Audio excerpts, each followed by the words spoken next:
Hello YouTube, this is Bernard McManus and I'm back with Boxland. This is my machine learning simulator and I've been playing with it quite a bit over the last few weeks, and I'm showing it one of the latest states, one of the latest scenarios. So in this program, the boxes are trying to eat to stay alive. They can only move along the insides of the box. Um, Visually, what's being shown, their size is how much food they have left, so they actually shrink down until they starve. And if they do live long enough and keep eating, they actually get lighter in color. So you can see the ones that have lived a long time, even based on their size. So in this scenario, how I have it set up is that the red cubes spawn on the roof. The green plants, well, they're dark green, spawn on the floor. So the cubes have to learn to move downwards and then to eat plants and to spread around. They have no information when they start. They are not inclined to explore new paths in the decision tree. So sometimes in machine learning, when they discover a new state or a new option, it's usually often a good idea to always investigate those and see if they turn out well or not. I don't have that in this. I have had it before, but I took it out. So they have to start completely randomly until something good happens. I'll get into the decision-making process in a bit, but as far as sharing memories go, they don't actually have a positive memory associated to eating. They only have negative memories associated to dying.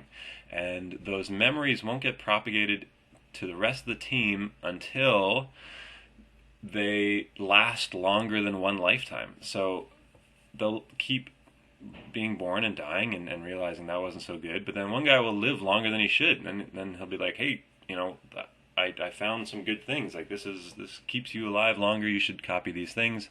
And they learn it.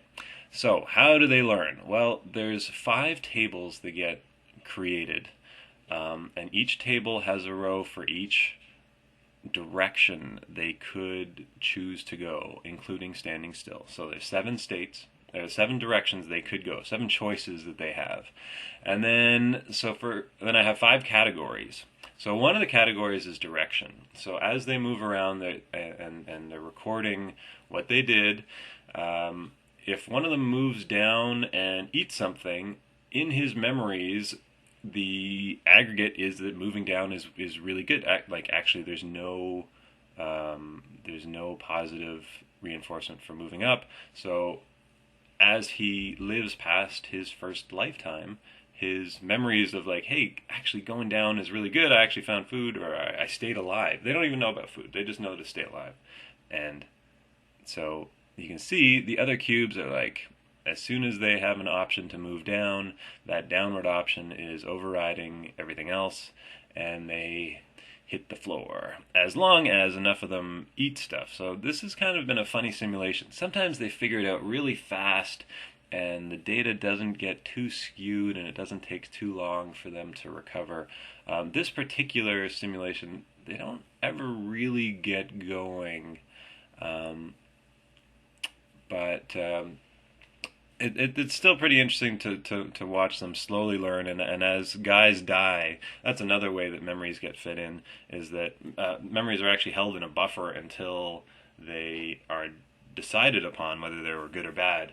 And if something is about to die, his memories are still being held from the team, but as soon as he dies, the whole team knows about their lifetime and can make decisions accordingly.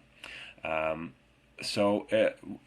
bring your attention up to the game steps, so there's 10 guys, 50 steps a guy, so every 500 game steps they should die, or there should be a generation that dies, and new information coming back in. I currently have it set that they forget memories, both good and bad, at about 3,500 game steps. And when you include dying and stuff, that brings it down to about 3,200.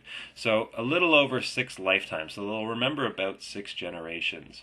So here they're doing great. For a little while, they're spread out. Their values, the tables seem to be looking all right, and Then there's a little bit of skewing in the data. Now they're all going into a corner and then they'll die. But hopefully they'll learn not to do that. One of the good things about cycling through the memories is that new good trends will develop faster, because there isn't as much just general, like just a ton of old data sitting around that doesn't really correspond to what is actually happening now.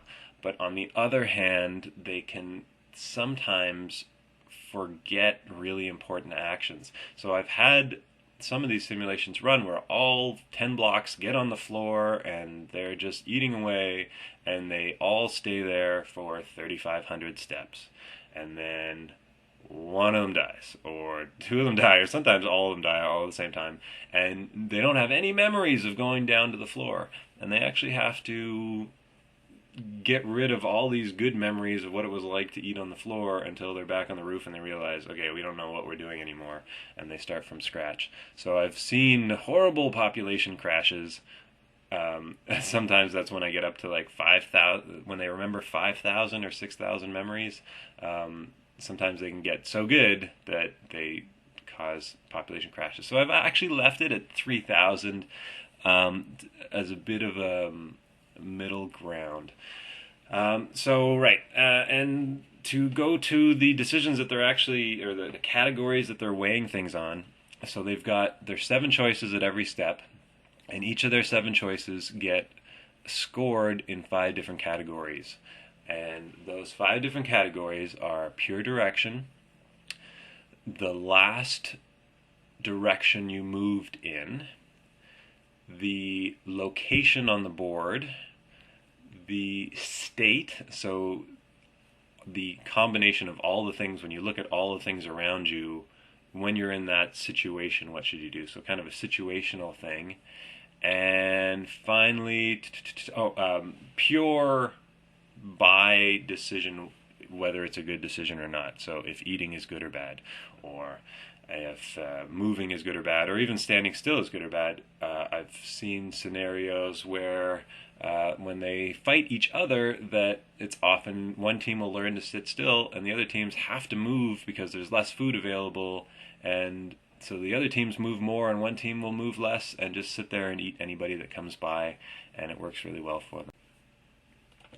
So I have my 5 categories, and there's a coefficient that handles each of the categories, and I'd like the software to be figuring out the coefficients, the weightings between these 5 tables as it goes. I often have their pure decision making set higher than everything else, sometimes enough to override everything else.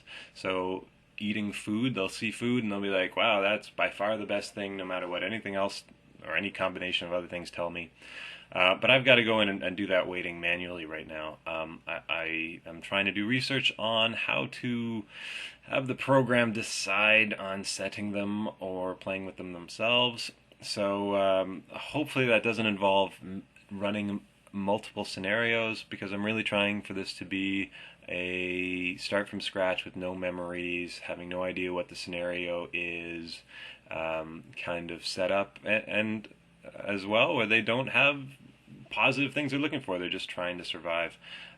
So yeah, I'm playing with that. I'm pretty happy with where things are. You can see these guys are, sometimes they've got pretty good patterns going where they seem kind of smart, and I guess ideally would just keep running until they find a really good balance of data, that every once in a while people will die and send new guys down, but